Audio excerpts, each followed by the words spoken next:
자, 봅시다. 어서 오세요. 자, 페이지는요. 106페이지를 펼칠 겁니다. 106페이지.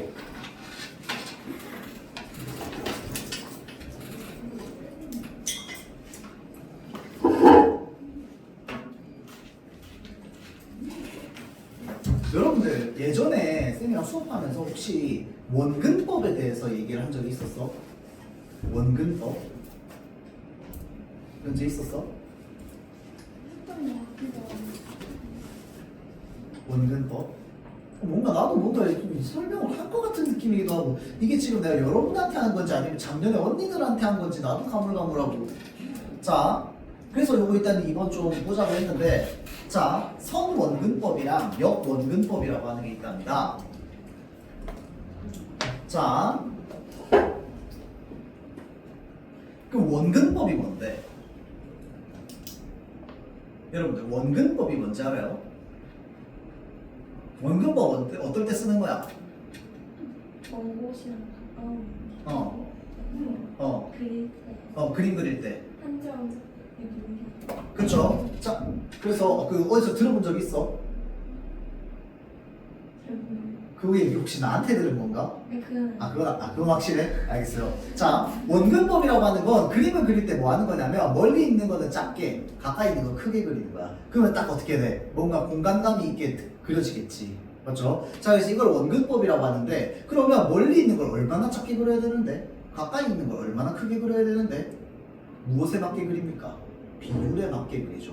그래서 여러분들 왜 가끔씩 그 스케치하는 사람 보면은 저 대상 그림 그릴 때 이렇게 해가지고 그리는데 혹시 이거 압니까? 본 적 있어? 이렇게 막 그린단 말이야. 왜 그러는데? 이 비율 재려고 그러는 겁니다. 멀리 있는 거랑 가까이 있는 거의 비율. 멀리 있는 거 요만큼, 가까이 있는 거 요만큼, 2배 맞춰가지고 그림 그리면 되겠네. 이렇게 되는 거야. 알겠죠? 그래서 원근법은 되게 과학적인 겁니다, 여러분들. 멀리 있고 가까이 있고, 그 다음에 실제로 우리 눈에 보이는 것, 이런 것들을 이제 좀 어떻게 비율로 맞춰가지고 그리는 걸 우리가 원근법이라고 하거든요. 자, 그래서 한번 볼게요. 15세기 이탈리아의 화가 알베르티는 3차원의 공간을 2차원 평면에 정확하게 표현하고 싶어 했습니다. 그래서 선원근법을 고안했대요. 원근법은 원근법인데 어떻게 하는 거? 선으로 원근법을 만들어내는 거. 자, 그러면 선원근법은 대상이 우리의 시야에서 멀어질수록 작게 보이는 현상, 멀어질수록 작게 보이는 현상 착안해서 만든 기법인 거야. 실제 물건도 왜 멀어지면 멀어질수록 우리 눈에서 작게 보이잖아.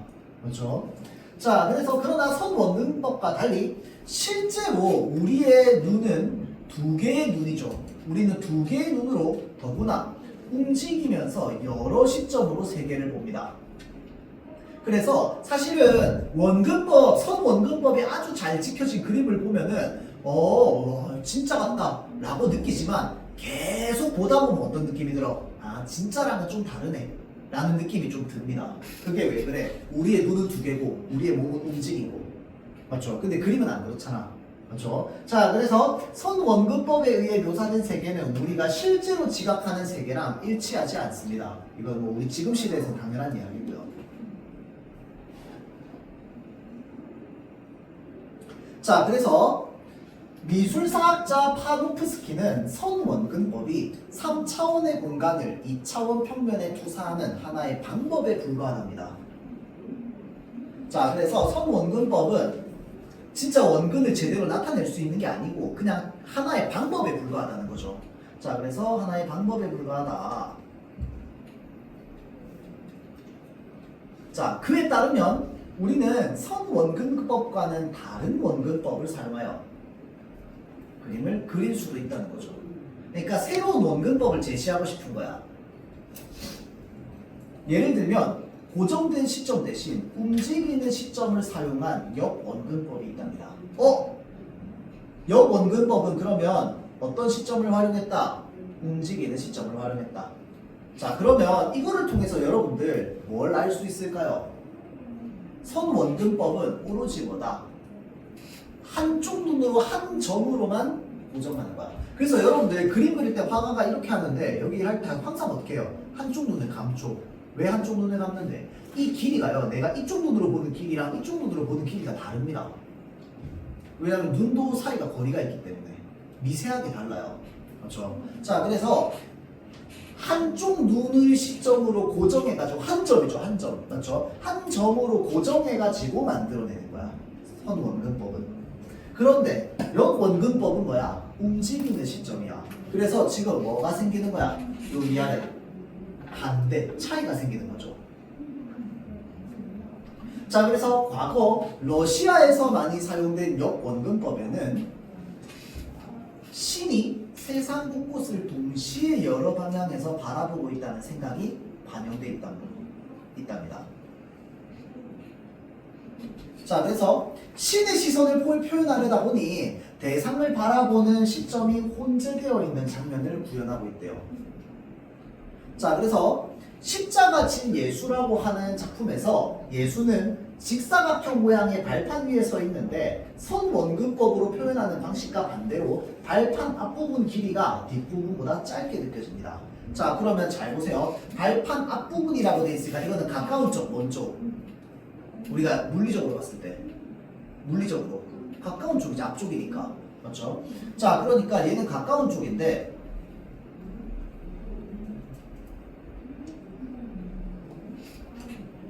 가까운 쪽이 뒷부분보다 어떻게 돼 보인다고? 짧게 보인다고. 그럼 이거는 우리가 일반적으로 알고 있는 선원근법의 원리랑 맞아, 안 맞아? 안 맞지. 선원근법은 가까이 있는 건 크게, 멀리 있는 건 작게였잖아. 근데 얘는 지금 반대로 돼 있죠. 그렇죠? 이는 대상의 정면만 보지 않고 뭐 한 거, 좌우 측면이나 여러 시점에서 본 것을 뭐 했기 때문에 종합적으로 묘사하고자 한 결과였다는 거야. 그러면 어떻게 종합적으로 봤지?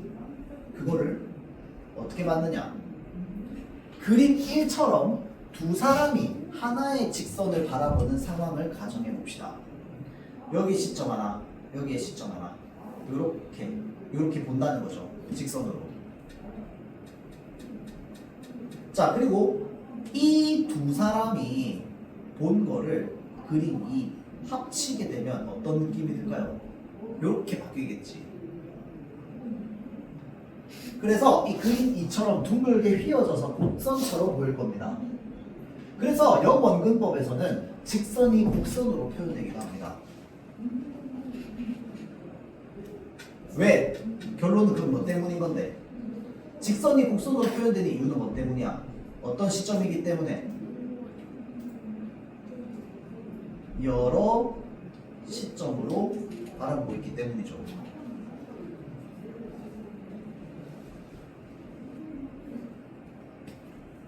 그러면 곡선으로 이루어진 원은 어떻지? 원은 조금 떨어진 거리에서 보면 납작한 타원으로 보인답니다. 왜 그럴까? 생각해봐. 예를 들어서 이런 동그라미가 있는데 사람 한 명이 여기 서 있고 여기 한 명 서 있고 요렇게 본 거랑 요렇게 본 걸 합쳤다고 생각해봐봐. 그러면 여기에서 본 거는 이 사람 입장에서 여기가 더 길어 보이겠지. 여기에서 본 사람은 여기가 더 길어 보이겠지. 자, 그래서 얘네 둘 합치니까 어떻게 되는 거야? 얘네 두 사람이 본 걸 합치면 약간 이렇게 보이는 거야. 옆으로 길다랗게 보이는 거야. 옆으로 더 길게 이 사람이 볼 때, 이 사람이 볼 때도 옆으로 더 길게 이렇게 되니까.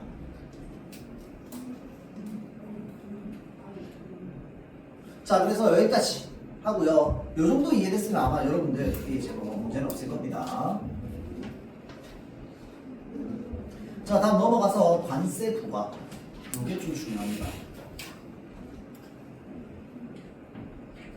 자, 관세가 뭘까요, 여러분들? 최근에 또 저기 여러분 뉴스 보니까 혹시 트럼프가 관세가 어쩌니 저쩌니, 중국의 관세가 어쩌니 저쩌니, 한국의 관세가 어쩌니 저쩌니, 자동차를 파네 못 파네 뭐 이런 얘기 하는데 관세가 뭔데? 다른 나라 물건 팔 때 들어오는데. 그러면 관세를 왜 내는데요?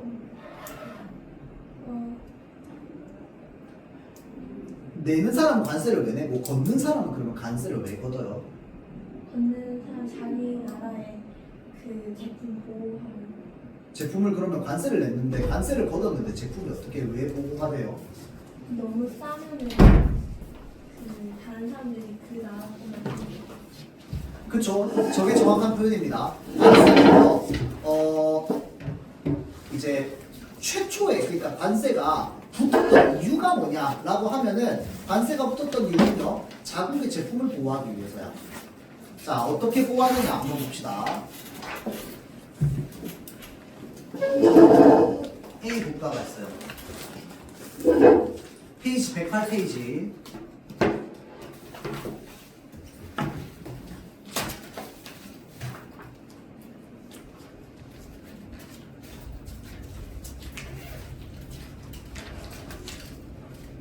자, 108페이지. 자, A 국가가 있고요. B 국가가 있습니다. 그리고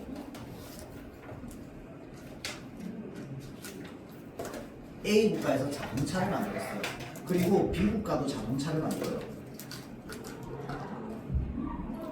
자, 그럴 때 A 국가는 상대적으로 이 자동차를 어떻게 판매할 수 있어? 싼 값에 판매할 수 있어. 뭐 자동차 만드는 기술이 아주 좋다든지 아니면 이제 그건 거지. 국가 자체가 이제 환율이 낮다든지 뭐 이렇게 해서 얘네 자체가 자동차를 엄청 싼 값에 판매해도 얘네는 이윤이 남아요. 예를 들어서 그러면 얘네가는 자동차가 비싸. 똑같은 크기의 자동차인데도 A 국가에서 만든 자동차 B 국가로 가서 한번 팔아봅시다. 이 싼 값 그대로 파는 거야. 그러면 B 국가 사람들은 무슨 자동차를 사겠어? A 국가에서 만든 자동차를 사겠지. 그러면 A 국가에서 만든 자동차를 산다면 B 국가의 자회사를 두고 있는 이 자동차 회사는 망해요, 안 망해요? 망하겠지. 왜? 비싸잖아. 누가 비싼 거 사요? 똑같은데 싼 거 사지. 이해돼요? 자, 그러니까 이 B 국가 입장에서는 다른 나라의 물품이 들어와서 우리나라의 시장을 어떻게 해요? 망가뜨린단 말이야. 알겠죠? 자, 그렇기 때문에 예를 들어서 이 자동차는요, 뭐 예를 들어서 1,000만 원에 판매해도 충분한 자동차야. 지그 나라에서. 근데 우리나라에서는 이 자동차를 얼마에 팔아야 되느냐? 최소 2,000만 원에는 2,000만 원에는 팔아야지 직원들 월급을 줄 수 있어. 이 회사에서. 그러면 B 국가에서 이 자동차를 2,000만 원에 팔 거야. 근데 A 국가에서 만든 자동차 1,000만 원에 파는 게 이 국가로 들어왔다 생각해봐봐. 누가 2,000짜리 주고 사니? 맞죠? 자, 그러니까 망한단 말이야.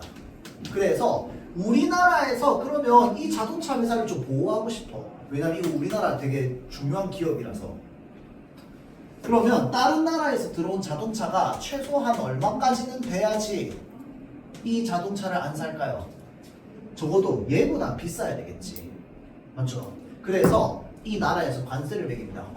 너네 자동차 1,000만 원에 팔 거야? 아, 안 되는데 우리나라에 자동차 2,000만 원에 파는데? 야, 나 너네한테 세금 붙일게. 세금 얼마나 붙여? 얘보다 비싸게 붙여. 자, 그래서 너네 1,000만 원에 만들었지? 자, 우리 관세를 붙일 건데 너네 자동차 우리나라에서 얼마에 팔아야 되냐면 2,100만 원에 팔게 할 거야. 그럼 어떻게 하겠어? 사람들이 뭐 사겠어요? 이 자동차 사겠지. 이해돼요? 이렇게 하면서 자국의 산업을 보호하는 겁니다. 관세를 붙이는 거야. 그러면 관세가 얼마 붙었어 지금? 1,100이 붙었지. 그럼 생각해봐. 이거는 나라마다 관세를 붙이는 정도가 다를까요? 똑같을까요? 다릅니다. 물품마다 다를까요? 똑같을까요? 물품마다도 싸그리 다릅니다. 전부 다 달라요. 그리고 관세는 시기마다도 다릅니다. 어느 시기냐에 따라서. 그래서 여러분들 요즘 저기 닌텐도 엄청 비싼 거 알고 있어요? 잘 모르나? 닌텐도 비싼데 우리나라에서만 비싼 거 알고 있습니까? 그래서 닌텐도를 가장 싸게 살 수 있는 방법은 해외에서 산 거를 들여와서 받는 게 가장 쌉니다. 왜냐면 다른 나라는 닌텐도에 관세를 그렇게 안 붙이거든요. 근데 우리나라는 닌텐도에 관세를 되게 많이 붙여요. 그래서 나라마다 다 다르거든. 그래서 우리나라에서 닌텐도를 비싸는 게 거의 전 세계에서 제일 비싼 수준이라고 하던데 그 정도로 비쌉니다.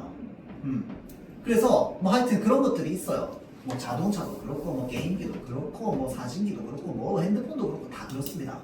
알겠죠? 자, 그래서 자국 산업을 보호하기 위해서 어떻게 한다? 이렇게 관세를 붙여버리는 거야. 알겠죠? 그러면은 이 자동차 회사 안 망해도 되겠지. 맞죠? 근데 잘 봐봐. 이 회사랑 이 회사가요. 자동차의 품질 성능이 거의 유사하다고 칩시다. 그러면 이 자동차 회사 계속 2천에 팔까요? 얼마에 팔겠어? 내가 사장이라면. 여기까지 가격 올려도 괜찮을 것 같은데? 이거 이해돼요? 어차피 1호는 우리가 더 싸잖아. 품질 똑같잖아. 그러면 사람들 뭐 살 거야? 이거 살 것 같은데? 뭐도 해줄 수 있어. 이 기업을 조금 더 이윤을 챙겨줄 수도 있습니다. 국가가 관세를 통해서. 얘네 관세를 이렇게 붙여버리면 어떻게 얘도 2천에서 가만히 안 있습니다. 진정한 장사꾼이라면 그래야 돼. 그래서 여러분들이 머릿속으로 2100, 2000 이런데 나는 2099에 팔 것 같은데 라고 생각한 사람 있잖아. 그 사람 나중에 커서 장사해도 됩니다. 사업해도 돼요. 기본적으로 이렇게까지 올려야지. 왜? 품질 똑같은데. 이해돼요? 자, 그래서 이런 식으로 자국의 산업을 보호하는 게 가능하고요. 거기에 플러스 그러면 결론이 났습니다. 관세를 통해서 자동차의 가격을 결국은 누가 정한 거야? 회사가 정한 거야? 정부가 정한 거야? 생각해봐. 회사가 여기까지 끌어올렸어. 이거 가격을 그럼 회사가 정했다고 할 수 있어? 정부가 정한 거야. 정부가 2,100까지 올려줬잖아. 그러니까 얘네가 이렇게 팔지. 그래서 우리가 소비자 입장에서 어떤 물건을 살 때요. 이게 우리나라에서만 나오는 물건이 아니고 전 세계에서 나오는 물건이잖아. 그러면 이 물건의 가격은 거의 누가 정해주는 거나 마찬가지야. 정부가 정해주는 거나 마찬가지입니다. 왜? 정부가 매겨놓은 관세에 따라서 금액이 달라지게 될 거니까. 이해되죠? 자, 정부가 관세를 매겼어요. 어디까지만 매겼느냐? 800을 매겨가지고 자동차 1800에 팔 수 있게 해줬습니다. 그러면 얘네들 2000에 팔면 돼요? 안 돼요? 안 되겠지. 얘네도 가격 얼마큼 내려야 돼? 1800만큼 내려야 돼요. 이것도 그럼 누가 정한 건데? 결국은 실제로는 정부는 한 번도 야 너네 자동차 1800에 팔아? 정부는 한 번도 얘기한 적 없어. 근데 관세를 이렇게 매기잖아? 그러면 얘네는 울며 겨자 먹기를 어떻게 해야 돼? 1800까지 자동차 가격 내려야 돼. 그래야 팔리니까. 이해되죠? 결국은 가격 누가 정한 거야? 정부가 정한 거랑 마찬가지가 되는 거죠. 그렇죠? 자, 그래서 이 관세와 관련해가지고 경제가 움직이는 게요, 여러분들 되게 재미있는 요소도 많고요. 그 다음에 어려운 것도 좀 많습니다. 그리고 요것과 관련해가지고 숫자 계산하는 것도 가끔씩 모의고사에 자주 나옵니다. 알겠죠? 가끔씩 모의고사에 자주 나온다. 말 이상하네. 자, 자주 나옵니다. 알겠죠? 특히 수능 특강이나 이런 데 되게 자주 나와요. 알겠죠? 자, 그래서 이런 것들 좀 알아둘 수 있도록 합시다. 자, 잘 보세요. 20세기 중반 이후 국가 간의 재화와 서비스를 자유롭게 사고 파는 자유무역이 세계 경제의 전반적 흐름이 되었지만 많은 국가들은 여전히 재정 수입을 확대하거나 자국 기업을 보호할 목적으로 무역 장벽을 유지하고 있습니다. 자, 그래서 여기서 말하는 무역 장벽이 그러면 뭔데? 수입품에 세금을 부과하는 관세는 대표적인 무역 장벽이다. 오씨. 관세 목적이 뭐예요? 첫 번째, 재정 수입을 확대한다. 그러니까 이게 여러분들 관세로 벌어들이는 세금이 장난이 아닙니다, 여러분들. 그다음 두 번째, 자국 기업 보호. 요게 이제 바로 뭐야? 이 관세의 목적이죠.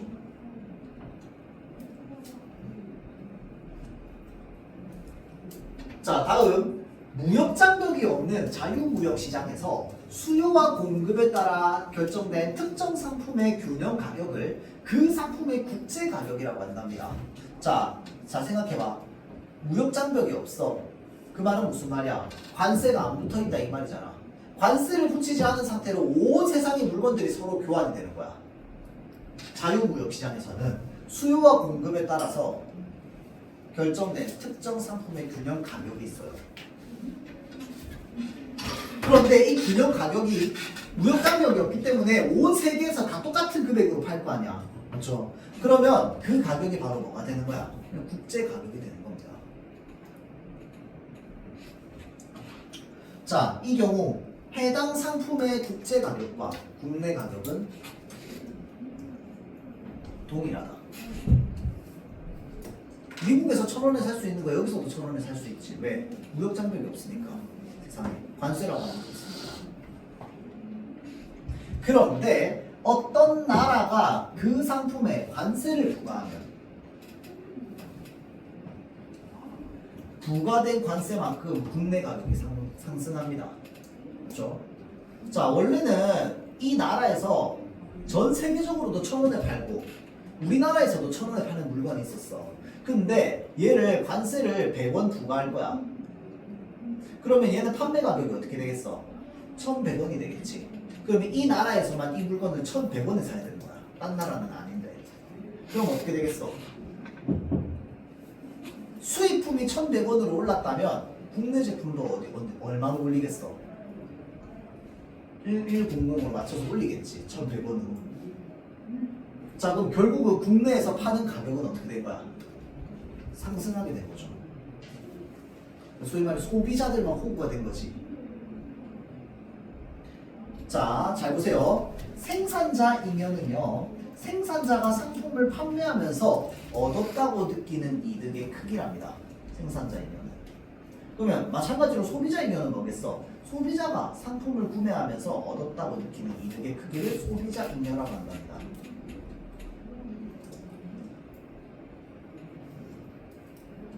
자, 그래서 잘 보세요.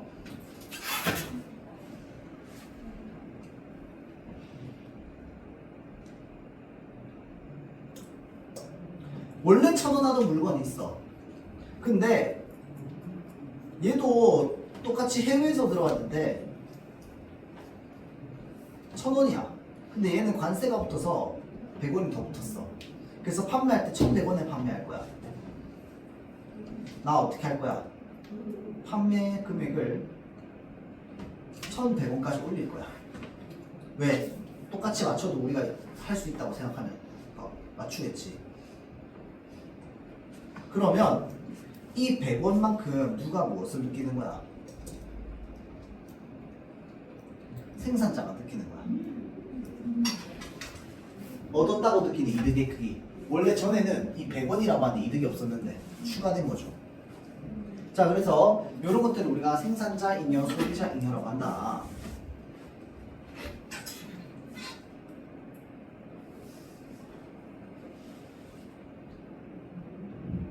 자, 오케이. 여기까지 보고 나면은 그 뒤에 있는 것들을 좀 연결해가지고 한번 볼 수 있을 겁니다. 알겠죠? 자, 그래서 여기까지 하고 조금 이따 풀어볼 수 있도록 하고요. 그 다음에 요 앞으로 넘어가서 1번 봅시다. 104페이지.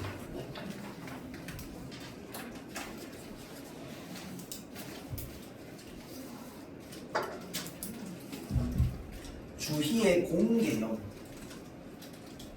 자, 공이라고 하니까, 개념이라고 하니까 어떤 이제 생각과 관련되어 있는 거겠지. 그렇죠? 자, 그래서 주희라고 하면 이 사람이 어느 시대 사람이냐면 저기 송나라 시대 사람이거든. 송나라 시대. 송나라 때 우리나라는 무슨 나라였어요? 맞습니다. 고려입니다. 자, 중국이 송나라일 때 우리나라는 고려였는데 이 주희라고 하는 사람이요. 무엇을 정리했느냐? 성리학을 정리했습니다. 그러니까 성리학은 그 전부터 있기는 했어. 유교, 성리학, 뭐 도교 이런 것들이 전부 옛날부터 있었는데 이 사람이 뭐 했냐면 이 중국 대륙에서 막 여기저기 떠돌던 철학들을 쫙 정리해가지고 책으로 딱 낸 거야. 알겠죠? 자, 그래서 그 사람이 주희입니다. 자, 볼게요. 고대 중국에서는 군주나 조정의 권력이 하늘에서 내려준 것이며, 아, 너네 권력 전부 어디에서 받은 거야? 하늘에서 받았다.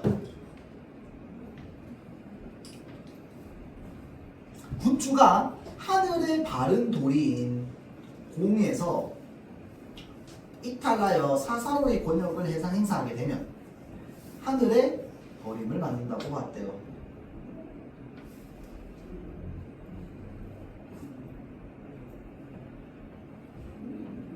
조금 어려운 말로 이런 걸 뭐라고 얘기하는지 압니까?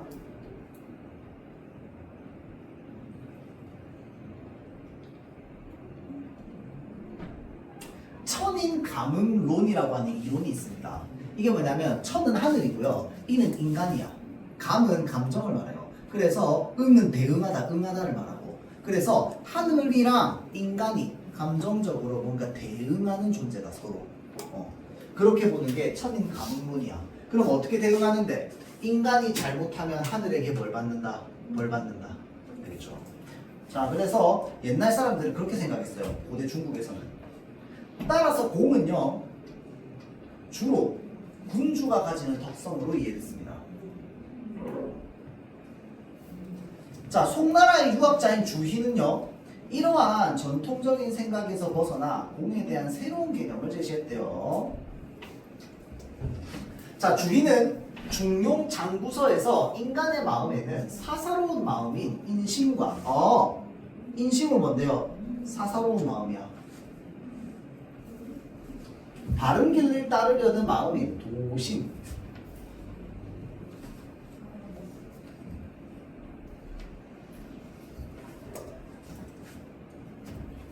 이렇게 두 가지, 두 층위가 있는데요. 인심은 도심의 주제 아래에서만 욕심으로 전락하지 않을 수 있다고 말하는 겁니다.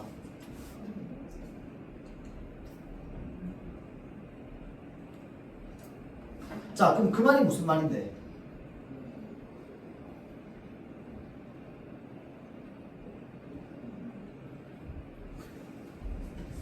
도심의 주제 아래 인심이 있다고. 자, 그러면 누가 더 높은 개념이야?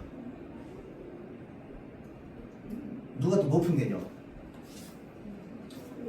도심이죠. 도심의 주제 아래에 인심이 있다고 했으니까. 그리고 그 인심은요, 도심의 아래에 있어야지만 뭐가 안 될 수 있답니까? 욕심으로 전락하지 않을 수 있다고 보는 거야. 왜? 인심이라고 하는 건 어떤 감정이기 때문에? 굉장히 사사로운 거기 때문에.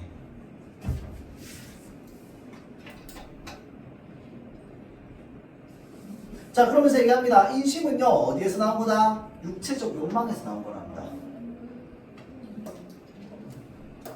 자, 다음 도심은 하늘에 뿌리를 두고 둔 도덕적 본성에서 나온대요.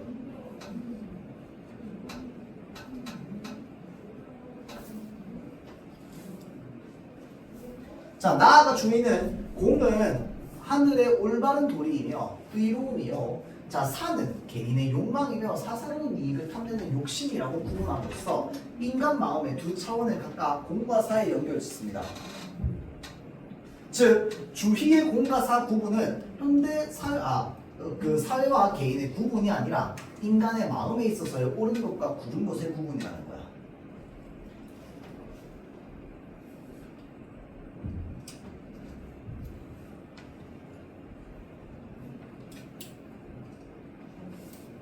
자, 다음 넘어가서 이러한 주의의 공 개념은 유교 윤리의 최고 덕목인 인의 개념과 밀접하게 연결되어 있어서 그는 사람이 하늘로부터 부여받은 도덕적 본성 인을 발현하는 방법은 사를 버리고 공을 체득하는 데 있답니다.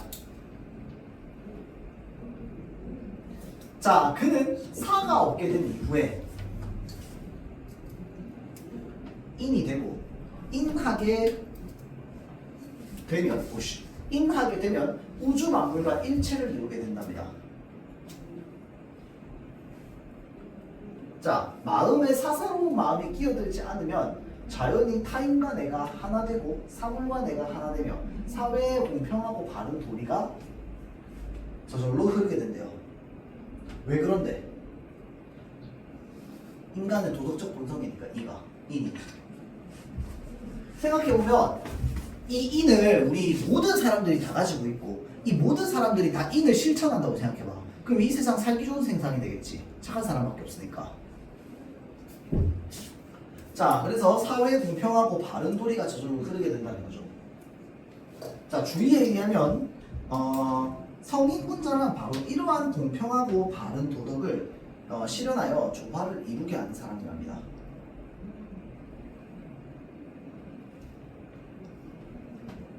자, 이처럼 주의는 잠깐만.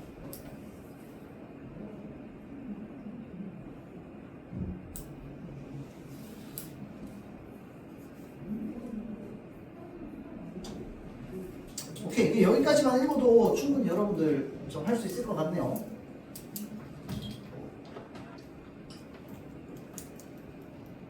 요거까지만 보면 되겠다. 자, 그래서 성인과 군자란이라고 할 때 여러분들 여기서 말하는 성인과 군자가 무슨 뜻입니까? 둘 다 거의 비슷한 뜻이야. 그냥 좀 쉽게 얘기하면 훌륭한 사람 정도로 볼 수 있습니다.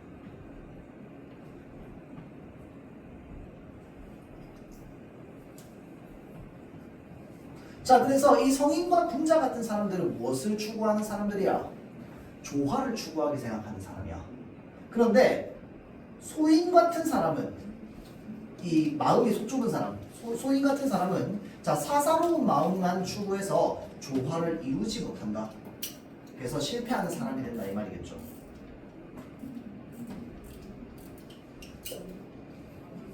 자, 오케이. 여기까지 하고요. 여러분들 지금 오늘 지문 3개 했거든요. 요거 4의 1번, 2번, 3번 3개 지문. 자, 요거 읽고 문제 풀고 쉬는 시간 5분 정도 가졌다가 다음 시간에 문제 풀이하고 나서 문학 파트로 좀 넘어가 볼게요. 알겠죠? 자, 시작. 104페이지부터 109페이지까지. 104부터 109. 바로? 아니요.